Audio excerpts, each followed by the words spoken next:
Previous lecture में हम लोगों ने एनसीईआरटी एक्सरसाइज के कुछ न्यूमेरिकल सॉल्व किए थे जो सोल्यूशन चैप्टर से रिलेटेड था। आज हम उसी सोल्यूशन चैप्टर के कुछ न्यूमेरिकल्स डिस्कस करने जा रहे हैं। तो हमारे पास दिया है how many ml of 0.1 m HCl are required to react completely with 1 gram mixture of Na2CO3 and NaHCO3 containing equimolar amount of both। तो इसमें क्या है, हमारे पास HCl है और HCl का रिएक्शन क्या है, सोडियम कार्बोनेट और NaHCO3 से करना है। तो इसमें क्वेश्चन हमारा ये है कि ये जो 0.1 m HCl का कंसंट्रेशन है वो कम्प्लीटली 1 ग्राम मिक्सचर से क्या कर रहा है, रिएक्ट कर रहा है। और अगर ये रिएक्ट कर रहा है कम्प्लीटली तो इसके कितने वॉल्यूम यूज होंगे और ml में पूछ रहा है। तो इस टाइप के क्वेश्चन जो है न्यूट्रलाइजेशन रिएक्शन के टाइप में होते हैं। तो इसको सबसे पहले हम लोग समझेंगे। 2-3 वर्ड यहाँ दिया है। एक वर्ड दिया है इक्विमोलर, दोनों का अमाउंट क्या है, इक्वल है। तो सबसे पहले जैसे मान लीजिए एक वर्ड आ गया इक्विमोलर। इक्विमोलर, इक्विमोलर का मतलब क्या है, दोनों के मोल क्या हैं, इक्वल हैं। It means moles of Na2CO3 and NaHCO3 is equal, ये आपके पास है। और ये दोनों का मिक्सचर क्या 1 ग्राम है। तो इसे अगर आप x ग्राम मान लेंगे तो ये क्या हो जाएगा, 1 - x ग्राम हो जाएगा। अब आप मोल की बात करेंगे तो मोल के लिए जो है दोनों के मोल इक्वल हैं। तो moles of Na2CO3 and moles of NaHCO3 क्या हैं, इक्वल हैं। तो अगर दोनों के मोल इक्वल हैं तो देखिए कि यहाँ से रिलेशन बहुत अच्छे से आ रहा है। दोनों के मोल इक्वल होने का मतलब, मोल का फार्मूला क्या होता है आप लोग जानते होंगे। मोल्स क्या होता है, given mass divided by molar mass. Molar mass ये होता है। अब दोनों के मोल इक्वल हैं तो आप यहाँ से एक इक्वेशन बना सकते हैं, x डिवाइडेड बाई। तो याद रखिएगा मोल के लिए गिवन वेट आपने गिवन मास और इसका मोलर मास जो होता है 106 होता है, इक्वल टू ये क्या है 1 - x और इसका मोलर मास क्या होता है 84। याद रखिएगा। इसको थोड़ा सा एक बार और समझा दे रहे हैं। जैसे हमारे पास क्या है Na2CO3 है, तो Na2CO3 तो सोडियम का क्या होता है 23, इसको 2 टाइम्स करेंगे। कार्बन का 12 है, ऑक्सीजन का 16 है, ये 3 टाइम्स करेंगे और इसको ऐड करेंगे तो 106 आएगा और ये ग्राम मोल इनवर्स होता है।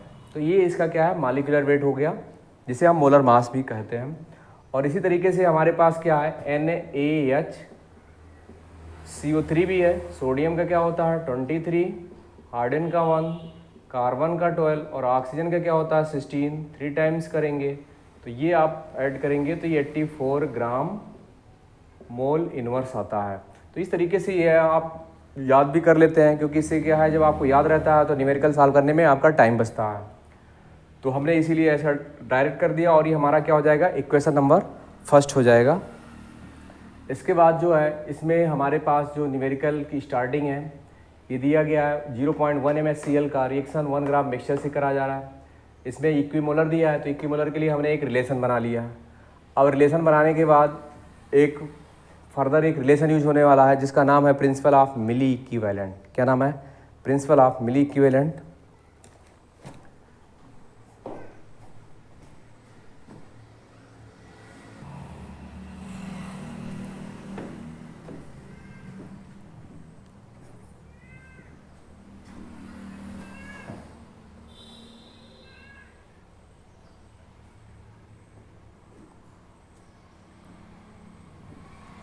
अब ये देखिएगा 0.1 m HCl का रिएक्शन किससे हो रहा है, 1 ग्राम मिक्सचर से हो रहा है।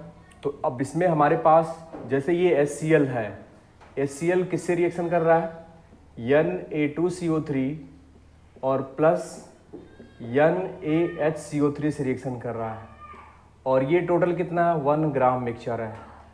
तो ये क्या है, ध्यान दीजिएगा, ये हमारे पास क्या है, ये एसिड है और ये क्या है, ये बेस वाली चीज़ें हैं। तो ये एसिड बेस मिल करके साल्ट बनाएंगे। तो ध्यान देना, इसमें बहुत इंपॉर्टेंट चीज़ है कि कभी भी अगर कोई रिएक्शन हो रहा हो और अगर कोई रिएक्शन अगर हो रहा है तो उसके क्या होते हैं, मिली इक्विवेलेंट क्या होते हैं, इक्वल होते हैं। तो सबसे पहले हम देखते हैं प्रिंसिपल ऑफ मिली इक्विवेलेंट क्या है। ये आप देखिएगा, principle of milliequivalent. Principle of milliequivalent जान लेने से ये आपको आप रिएक्शन लिखने से बच जाएंगे। तो जैसे मान लीजिए हमारे पास क्या है, कोई रिएक्शन है, तो सबसे पहले देखते हैं principle of milliequivalent. Principle of milliequivalent.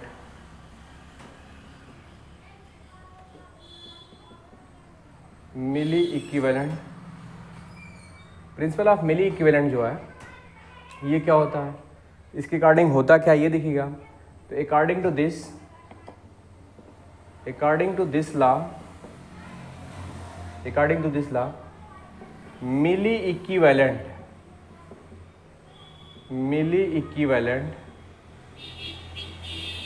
Of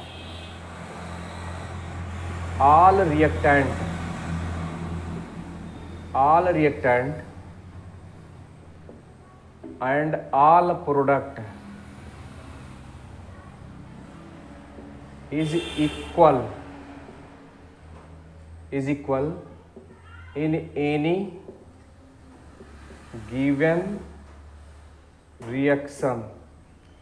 किसी भी रिएक्शन में जितने भी रिएक्टेंट होंगे या प्रोडक्ट होंगे उसके मिली इक्विवेलेंट क्या होंगे, इक्वल होते हैं। ये प्रिंसिपल ऑफ मिली इक्विवेलेंट ये बताता है।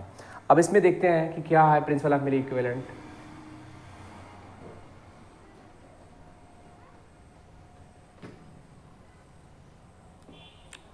जैसे हमारे पास कोई रिएक्शन है A plus B gives out C plus D, तो हमारे पास अगर ये रिएक्शन है तो अगर हम ये देखें तो principle of milliequivalent of A equal to milliequivalent of B equal to milliequivalent of C equal to milliequivalent of D, ये होता है। अब एक क्वेश्चन ये राइज हो रहा है कि मिली इक्विवेलेंट क्या है, ये आप देख लीजिएगा क्योंकि इसका यूज यहाँ होने वाला है। तो आप लोग नॉर्मलिटी का फार्मूला पढ़े होंगे। नॉर्मलिटी का फार्मूला देखिएगा, नॉर्मलिटी क्या होता है, weight of solute divided by equivalent weight, valent of solute, और यहाँ क्या होता है volume of solution in litre बोलते हैं इसको, volume of solution in litre. अब आप ये देखिए कि इस वॉल्यूम को हम यहाँ ले जा रहे हैं और ये हमारे पास वेट और इक्विवेलेंट वेट ऑफ सॉल्यूट जो है इसको क्या बोलते हैं, ग्राम इक्विवेलेंट। तो ग्राम इक्विवेलेंट, तो ग्राम इक्विवेलेंट क्या आ रहा है, weight of solute divided by equivalent आ रहा है, इक्विवेलेंट ऑफ सॉल्यूट। ये ग्राम इक्विवेलेंट है, weight of solute divide by equivalent weight of solute. इसके बाद जो है अगर यहीं हम एक वर्ड जोड़ दें, जैसे ये वॉल्यूम आप यहाँ ले आएंगे तो ये आपके सामने क्या है, यही इक्वल जो है आप देख रहे हैं gram equivalent, weight of solute divide by equivalent weight of solute, इसी का नाम क्या है, ग्राम इक्विवेलेंट। और ये वॉल्यूम टर्म वहाँ ले जाएंगे तो ये जो वॉल्यूम टर्म यहाँ ले जाएंगे तो ये क्या हो जाएगा, N इंटू वी, और V क्या है लीटर में। ठीक, अब हमारे पास अगर ये ग्राम इक्विवेलेंट है और अगर हम यहाँ मिली लिख लें, मिली ग्राम इक्विवेलेंट, मिलीग्राम इक्विवेलेंट, तो याद रखिएगा जैसे आपने मिली वर्ड लिखा तो यहाँ क्या हो जाएगा 1000 आ जाएगा। तो आपके पास एक फार्मूला आ गया, wait of solute divided by equivalent of, ये इक्विवेलेंट वेट है, यहाँ इक्विवेलेंट वेट था, ये इक्विवेलेंट वेट याद रखिएगा, इक्विवेलेंट वेट ऑफ सॉल्यूट ये इंटू 1000। ये 1000 क्यों आया, जब आप यहाँ मिली लिखेंगे तो यहाँ क्या आ जाएगा 1000 आएगा। सिमिलरली ये आपका क्या है, ये लीटर में है तो ये भी क्या था, ये भी ग्राम इक्विवेलेंट भी था, ये भी ग्राम इक्विवेलेंट। अगर आप इसे मिली इक्विवेलेंट में आप करना चाहेंगे तो यहाँ लीटर की जगह पे आपको क्या करना पड़ेगा, ml लिखना पड़ेगा। तो इसको आप लिख सकते हैं, एक फार्मूला और आपको मिल गया, यही मिलीग्राम इक्विवेलेंट। तो यहाँ क्या हो जाएगा n इंटू वी, और ये ml में हो जाएगा, याद रखना। तो ये मिली इक्विवेलेंट का फार्मूला क्या मिला, weight of solute divide by equivalent weight of solute into 1000 equal to n into V, और ये वॉल्यूम किस में होगा, ml में होगा, याद रखना। जब आप यहाँ 1000 नहीं रखेंगे तो वो क्या था, ग्राम इक्विवेलेंट, लेकिन जैसे ही आप 1000 यहाँ से मल्टीप्लाई कर दिए हैं तो वो क्या हो गया, मिलीग्राम इक्विवेलेंट हो गया है। तो ये फार्मूला बहुत इंपॉर्टेंट है, इसी का हमें इसमें यूज करना है। ये देखिएगा,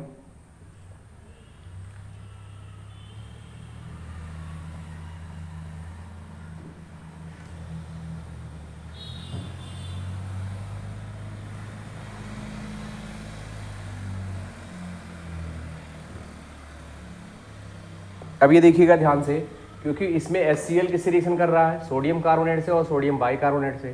तो इसका मतलब ये इससे रिएक्शन कर रहा है, इसके मिक्सचर से। तो इसका मतलब क्या है कि अभी आप जो देखें प्रिंसिपल ऑफ मिली इक्विवेलेंट, इसमें क्या होंगे, मिली इक्विवेलेंट जो होंगे, जितने भी रिएक्टेंट होंगे सबके आपस में इक्वल होंगे।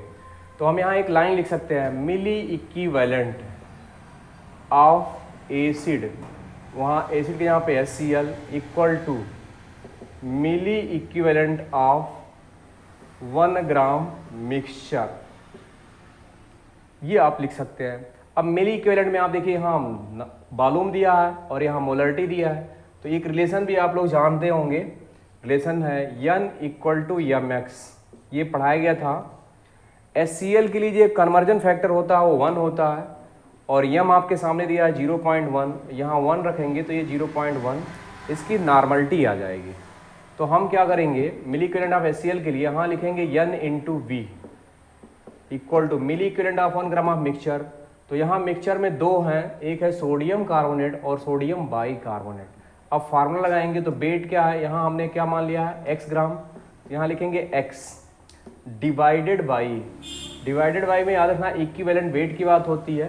तो इक्विवेलेंट वेट में जब हम क्या करते हैं, इक्विवेलेंट वेट निकालते हैं, तो इक्विवेलेंट वेट का फार्मूला आप लोग लिख लीजिएगा, इक्विवेलेंट वेट इक्वल टू क्या होता है, मॉलिक्यूलर वेट बाई x। तो मॉलिक्यूलर वेट इसका होता है 16 और कन्वर्जन फैक्टर 2 होता है। तो यहाँ आप क्या करेंगे, 53 कर लेंगे। तो ये इक्विवेलेंट वेट होता है, इसकी इक्विवेलेंट वेट की जरूरत पड़ेगी हमें।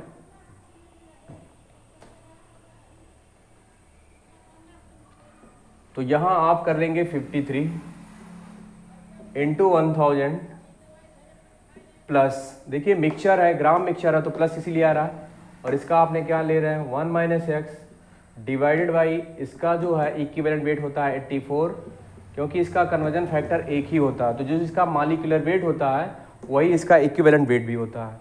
तो इंटू क्या करेंगे 1000 कर लेंगे, और यहाँ नॉर्मलिटी की जगह पे आप क्या रख लेंगे, मोलरिटी नॉर्मलिटी इसी केस में सेम है, तो यहाँ 0.1 रख लेंगे, और इंटू ये b है और ये ब्रैकेट में ml, ये जो आंसर आएगा वो ml में आएगा।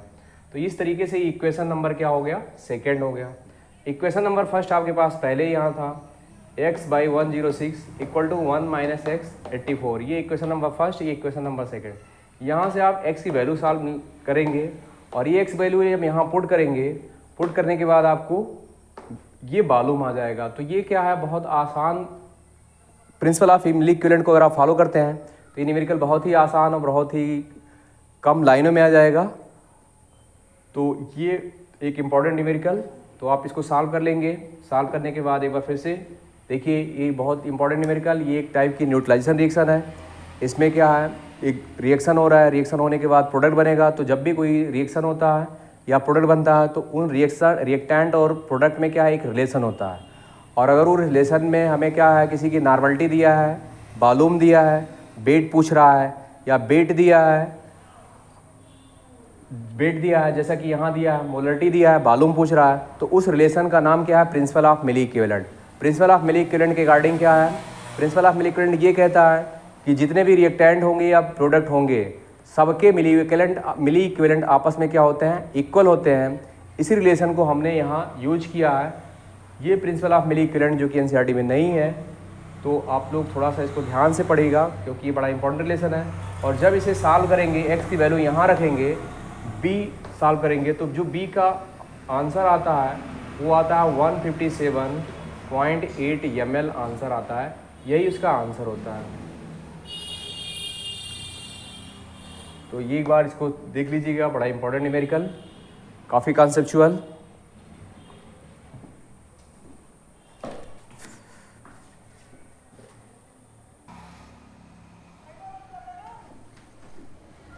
नेक्स्ट क्वेश्चन है बच्चों, a solution is obtained by mixing 300 gram of 25% solution and 400 gram of 40% solution by mass, calculate mass percentage of resulting solution.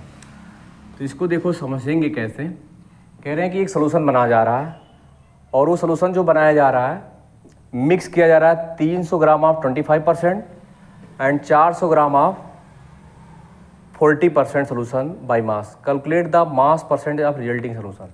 तो देखिएगा एक सोल्यूशन बनाया गया है,